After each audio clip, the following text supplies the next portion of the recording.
Shalom, Bapak Ibu Saudara yang saya kasih di dalam Tuhan Yesus. Kita berjumpa kembali pada saat ini dalam renungan harian.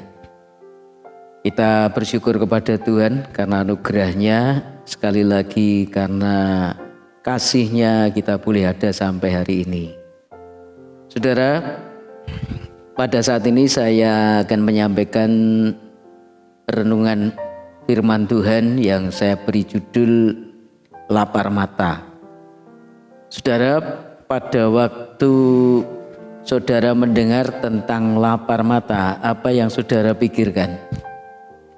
Mungkin di antara saudara ada yang berpikir, oh ini bicara tentang kepuasan mata. Lapar mata itu artinya mata yang tidak puas, ya selalu tidak puas dengan apa yang dilihat, ya pengen terus melihat sesuatu. Tapi bukan itu yang dimaksudkan, saudara. Lapar mata di sini adalah istilah untuk kondisi saat dimana orang ingin makan, tetapi sebenarnya perutnya tidak merasa lapar. Jadi pada dasarnya yang disebut lapar mata itu adalah bagian dari emotional eating, yakni di mana seseorang menggunakan makanan untuk memuaskan emosinya semata. Jadi bukan karena perutnya merasa lapar, bukan itu. Nah saudara, lapar mata itu sering dianggap sebagai tanda bahwa tubuh itu butuh energi, padahal sebenarnya tidak. Kebiasaan ini muncul gara-gara orang itu sering melihat tayangan di televisi atau sosial media, ya, yang menayangkan tentang makanan yang lezat, ya. Sekarang kan banyak ya program-program siaran televisi ataupun konten-konten berkenaan dengan makanan, ya. Ada tayangan ada konten yaitu yang tentang mukbang, ya. Pernah mendengar mukbang? Ya, ini adalah siaran langsung atau rekaman aktivitas makan yang dilakukan oleh seorang pemandu acara pemukbang istilahnya. Nah, saudara, ini istilah berasal dari Korea, yaitu dari kata mukbang yang merupakan gabungan dari kata myeongnyun, ya, yang berarti makan, dan bangsong yang berarti siaran. Nah, mukbang ini populer di Korea Selatan pada awalnya pada tahun 2010, ya. Dan kemudian menyebar ke berbagai negara termasuk ke Indonesia juga, ya. Dan mukbang juga menjadi tren tontonan yang digandrungi oleh masyarakat. Memang bagi orang-orang yang sedang kehilangan selera makan, melihat tayangan siaran mukbang itu akan bermanfaat, ya, merangsang untuk punya nafsu makan, ya. Tapi bagi orang yang normal, ya, makannya normal, melihat tayangan-tayangan seperti itu tentang makanan itu lalu kemudian jadi lapar, pengen makan. Nah, itu tentunya akan menimbulkan masalah, ya. Ada dampak buruk, saudara, dari lapar mata itu, ya, diantaranya orang yang kemudian sebenarnya tidak lapar tapi terus pengen makan, itu badannya jadi naik, jadi gemuk, ya. Ya, makan berlebihan akibat lapar mata. Jadi menyebabkan kenaikan berat badan. Tapi juga bisa menimbulkan gangguan pencernaan. Lapar mata dapat menyebabkan, ya, ada masalah dalam pencernaannya. Kemudian juga bisa menaikkan kadar gula, ya. Itu kalau orang nuruti keinginan mata untuk kemudian makan terus, ya, bisa juga sakit kepala, ya, dan merasa haus, ya, dan sebagainya yang tentunya itu tidak sehat buat fisik. Bisa juga menyebabkan gangguan mood dan sebagainya. Nah, saudara, dalam firman Tuhan ada ajaran tentang bagaimana sebaiknya kita sebagai umat Tuhan itu makan makanan. Dan dalam firman Tuhan juga ada teguran kepada umat Tuhan yang tidak benar dalam hal makan. Ya, salah satunya kita bisa membaca di dalam 1 Korintus pasal 11 ayat 17 sampai 22 dikatakan demikian. Peraturan-peraturan yang berikut aku tidak dapat memuji kamu sebab pertemuan-pertemuanmu tidak mendatangkan kebaikan tetapi mendatangkan keburukan. Sebab pertama-tama aku mendengar bahwa apabila kamu berkumpul sebagai jemaat ada perpecahan di antara kamu, dan hal itu sedikit banyak aku percaya. Sebab di antara kamu harus ada perpecahan supaya nyata nanti siapakah di antara kamu yang tahan uji. Apabila kamu berkumpul, kamu bukanlah berkumpul untuk makan perjamuan Tuhan. Sebab pada perjamuan itu tiap-tiap orang memakan dahulu makanannya sendiri, sehingga yang seorang lapar dan yang lain mabuk. Apabila kamu tidak mempunyai rumah sendiri untuk makan dan minum, atau maukah kamu menghinakan jemaat Allah dan memalukan orang-orang yang tidak mempunyai apa-apa? Apakah yang kukatakan kepada kamu memuji kamu? Dalam hal ini aku tidak memuji. Sampai di sini, saudara. Saudara, ada persoalan di antara jemaat Korintus pada waktu itu, dan Rasul Paulus sebagai hamba Tuhan yang dipercaya untuk menggembalakan umat Tuhan pada waktu itu mendapatkan inspirasi, ya, wahyu dari Tuhan untuk menuliskannya ini, menuliskan teguran kepada jemaat Korintus. Ya, karena di Korintus ada anggota jemaat yang kelaparan, sedangkan yang lainnya ada jemaat yang justru berlebihan dalam makanan sehingga boleh dikatakan mabuk makanan. Ya. Saking makan kebanyakan itu sampai istilah Jawanya itu apa? Bloken, saudara. Sampai bloken. Ya. Nah, saudara, kalau bicara orang itu bangga ya dalam satu pertemuan, tidak peduli pada yang lain, dia makan makanan yang dia bawa, dia makan sendiri, ya. Apakah dengan begitu dia akan dilihat sebagai orang yang diberkati Tuhan, ya, orang yang disayangi Tuhan, dipelihara Tuhan sehingga diberi makanan yang berlimpah-limpah? Berbeda dengan jemaat Tuhan di gereja-gereja pada masa sekarang ini, ya. Di gereja kami Duta Ilahi, Gereja Baptis Indonesia Duta Ilahi, tiap kali ada buka puasa misalnya, itu jemaat datang membawa makanan dan dimakan bersama-sama, saling berbagi.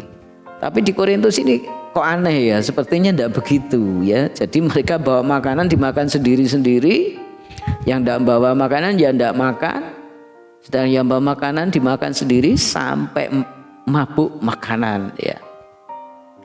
Nah, ini memang bukan bicara soal lapar mata, ya, tapi ada satu benang merah. Kalau kita melihat orang yang lapar mata itu kemudian inginnya makan terus, ya, padahal perutnya sebenarnya tidak lapar. Tapi di jemaat Korintus juga ada orang yang makan, ya, sudah kenyang tetap dimakan. Makanan yang dia bawa dia makan sendiri. Dia tidak berbagi dengan jemaat Tuhan yang lainnya, dengan yang tidak bawa makanan, yang tidak punya makanan. Nah, saudaraku, yang penting bagi kita sesungguhnya adalah hidup itu dekat dengan Tuhan. Bukan makan, ya, hidup itu bukan untuk makan, tetapi hidup itu untuk dekat dengan Tuhan, apalagi yang sudah usianya paruh baya ya. Katanya orang yang usianya paruh baya itu sudah bau tanah, sudah semakin dekat kepada pencipta. Jadi harusnya pergumulannya adalah bagaimana dekat dengan Tuhan. Jadi bukan lagi memikirkan yang lain, apalagi soal makanan, saudara. Di dalam 1 Korintus 8 ayat 8 itu dituliskan, makanan tidak membawa kita lebih dekat kepada Allah. Kita tidak rugi apa-apa kalau tidak kita makan, dan kita tidak untung apa-apa kalau kita makan ya. Jadi sekali lagi, makanan itu tidak membawa orang dekat pada Tuhan. Malah bisa jadi gara-gara makanan itu orang jauh dari Tuhan, orang bertengkar, orang kemudian konflik ya. Nah saudaraku, kalau sudah konflik itu kan ada amarah. Dan bagaimana mungkin orang yang sedang marah bisa dekat dengan Tuhan? Ya kalau sadar kemudian berdoa, minta diberi kesabaran, minta diampuni ya, sudah marah ya, itu bagus. Tapi kan banyak kan orang kalau sudah marah itu yang dia pikirkan adalah kebencian ya, kejengkelan terhadap orang lain. Gara-gara makanan apalagi. Jadi makanan tidak membawa orang dekat kepada Allah ya. Jadi karena itu jangan bangga jika kita itu punya makanan yang banyak, jika kita ini bisa makan makanan yang enak ya. Jadi seolah-olah gara-gara makanan itu gengsi orang itu jadi naik. Nah saudaraku, makanan adalah untuk perut dan perut untuk makanan. Itu firman Tuhan dalam 1 Korintus 6 ayat 13 ya. Tapi kedua-duanya, baik makanan baik perut ya, akan dibinasakan Allah. Nah, jadi tubuh itu dipakai untuk memuliakan Tuhan ya, untuk Tuhan.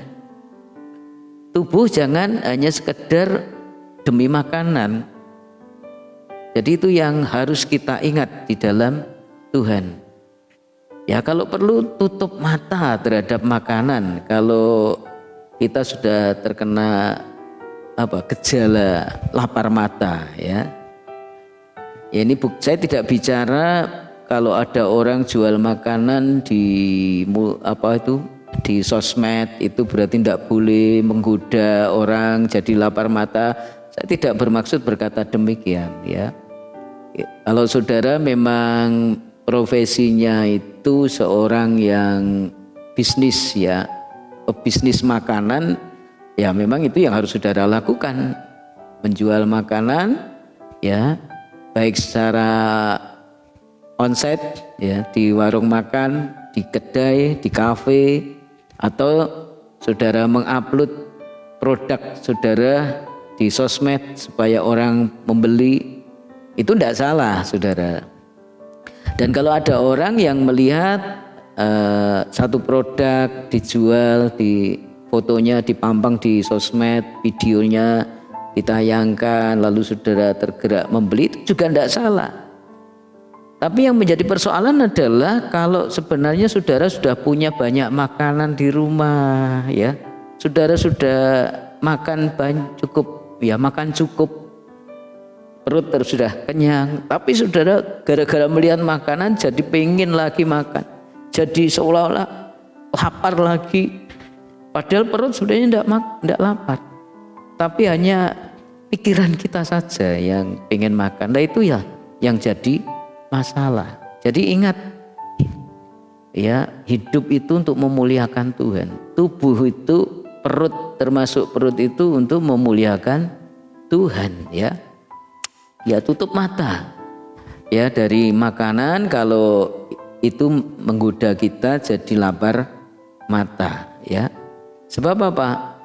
Sebab semua yang ada di dalam dunia, yaitu keinginan daging dan keinginan mata serta keangkuhan hidup, bukanlah berasal dari Bapa, melainkan dari dunia, dan dunia ini sedang lenyap dengan keinginannya. tetapi orang yang melakukan kehendak Allah tetap hidup selamanya. Itu ada di dalam 1 Yohanes 2 ayat 16 dan 17. Jadi saudara yang dikasihi Tuhan, jadi keinginan mata termasuk diantaranya adalah lapar mata, ya. Itu bukan berasal dari Bapa, ya, itu dari dunia. Jadi ya merasa lapar itu manusiawi, itu tidak salah. Tapi kalau Jawanya itu terus ngerangsang, ya, wis mangan ijik kepengin makan meneh, ya. Nah itu yang jadi masalah, ya. Nah saudaraku, makanan dan minuman secara jasmani itu memang juga anugerah Tuhan, itu berkat Tuhan. Itu salah satu wujud pemeliharaan Tuhan kepada kita. Tapi saudaraku, bicara soal kerajaan surga, ya, kerajaan surga itu bukan soal makanan dan minuman. Itu yang harus kita ingat dalam Roma 14 ayat 17. Sebab kerajaan Allah bukanlah soal makanan dan minuman, tetapi soal kebenaran, damai sejahtera dan sukacita oleh Roh Kudus, ya. Jadi mari orientasi kita, fokus kita itu pada kerajaan Allah. Nah kalau orang fokusnya sudah pada kerajaan Allah, saudara, maka dia tidak terlalu fokus pada soal makanan, ya. Ya ada kalanya orang itu bangga kalau bisa di restoran, masuk restoran setelah makanan minuman yang dipesan disajikan, bukannya berdoa dulu tapi difoto dulu, ya, makanannya difoto dulu, ya. Ya kalau itu buat contoh enggak apa-apa. Nanti kalau makan di sana suatu ketika makan di situ lagi, mau ngajak teman, diberitahu ini lo menunya di sana itu seperti ini, enggak apa-apa, ya. Tapi kalau itu sebagai kebanggaan, ya, seolah-olah itu menjadi utama di dalam hidup kita. Nah saudara, yang utama itu adalah kerajaan Allah. Sedangkan kerajaan Allah itu bicara soal apa? Kebenaran, damai sejahtera, sukacita oleh Roh Kudus, bukan soal makanan dan minuman, ya. Jadi mari kita renungkan hal ini, saudaraku. Ya, sejauh ini apakah kita sudah mengutamakan kebenaran dalam hidup kita, mengutamakan damai sejahtera bagi diri kita maupun bagi orang-orang di sekitar kita? Ya, kita apakah selama ini sudah bergumul hidup dipenuhi Roh Kudus? Ya, itu lebih penting daripada makanan dan minuman. Nah, saudara yang dikasihi Tuhan, justru Tuhan Yesus itu mengajari kita, ya, dalam hal berdoa misalnya, doa Bapa kami, ya. Dalam hal minta makanan, Tuhan Yesus mengajar apa? Berikanlah kami pada hari ini makanan kami yang secukupnya, ya, secukupnya, bukan yang berlimpah-limpah. Ya kan? Boleh sih kita minta makanan yang banyak, yaitu kalau keluarga kita keluarga yang besar, ya, atau kita sedang mengurusi anak yatim piatu misalnya, ya, yang mereka butuh makan, minta diberi makan supaya bisa berbagi yang cukup, yang banyak, supaya bisa berbagi dengan mereka, ya itu tidak salah juga kalau seperti itu. Tapi bagi diri kita ini makanan itu secukupnya saja, ya. Nah saudaraku, karena itu perlu kita ini berupaya bagaimana supaya jangan sampai memiliki kebiasaan lapar mata. Ini yang penting, saudara. Apa yang perlu kita lakukan? Ya ada beberapa yang bisa kita lakukan. Makan minum secukupnya, ya. Lebih banyak, kalau mau minum banyak, mengkonsumsi yang banyak itu air putih saja, ya. Air putih, ya. Memang air putih pun ada takarannya, ya. Bangun tidur sekian, nanti jam berapa sekian, kan ada sekarang botol itu sudah ada strip-stripnya, ya, ada jamnya, ya. Saya pernah melihat seperti itu. Jadi pagi hari mulai jam sekian sampai sekian tuh diminum sekian, ya. Nanti setelah itu jam berapa lagi sekian, ya. Ada sampai malam, ya. Sudah ada seperti itu. Itu bagus sekali, saudara, ya. Dan juga pada waktu makan itu gunakan piring yang kecil. Ada sekarang piring tuh yang wah apa itu kayak mangkok gitu ya. Wah ini kalau seperti itu piringnya ngambil nasi itu ya banyak itu masih kelihatan sedikit loh saudara ya. Tapi kalau piringnya kecil ambil sedikit kan sudah kelihatan banyak ya. Nah ini perlu kita antisipasi seperti itu, porsi yang cukup ya sedikit saja ya, apalagi sudah umur, jangan banyak-banyak makannya.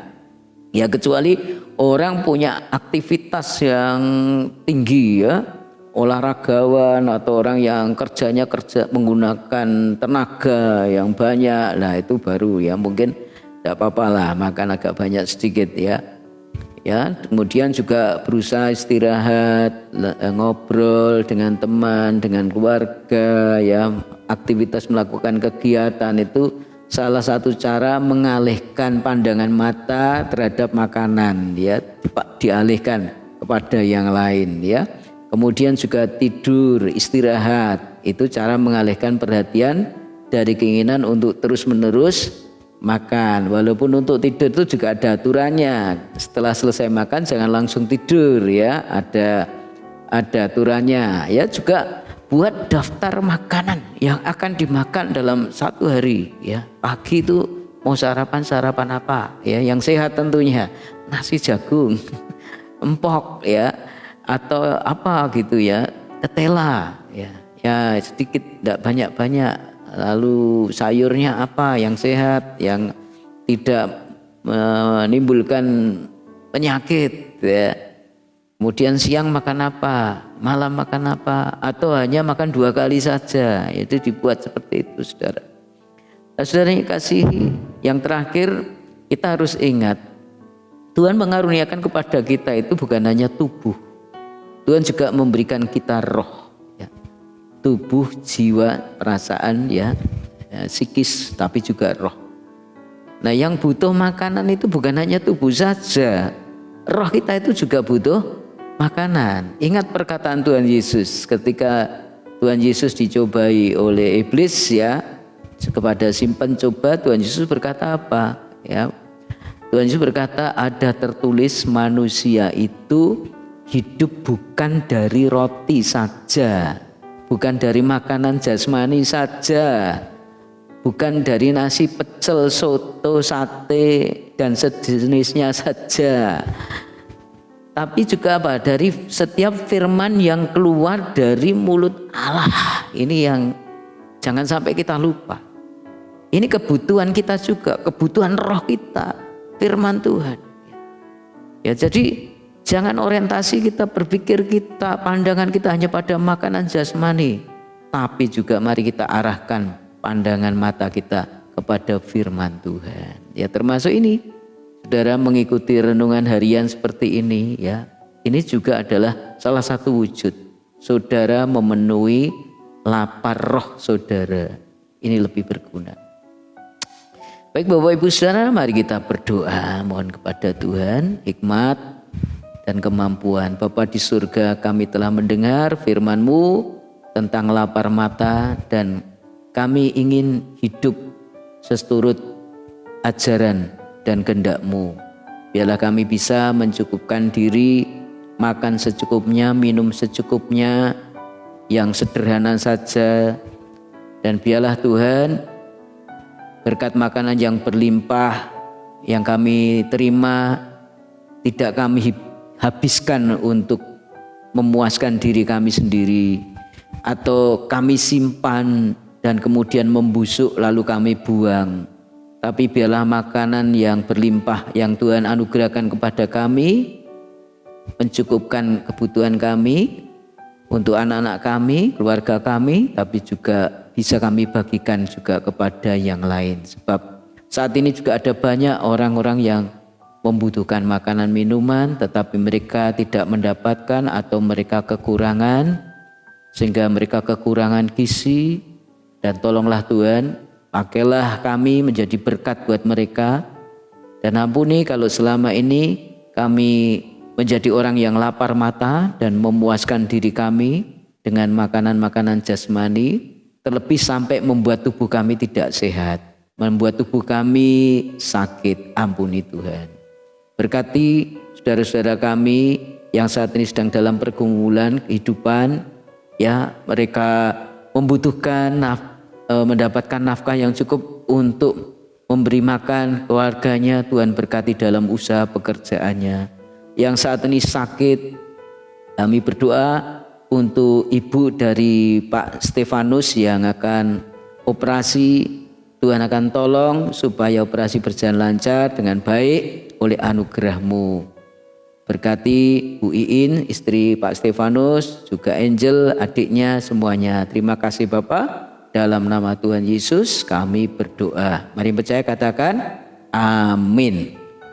Baik Bapak Ibu Saudara, terima kasih sudah bergabung untuk merenungkan firman Tuhan saat ini. Dan bagi Bapak Ibu Saudara yang belum mensubscribe ya channel YouTube saya ini, silahkan di-subscribe. Dan kalau saudara diberkati melalui renungan harian ini, biarlah Tuhan share kepada anggota keluarga saudara atau teman saudara lainnya. Terima kasih, sampai bertemu kembali. Tuhan Yesus memberkati. Shalom.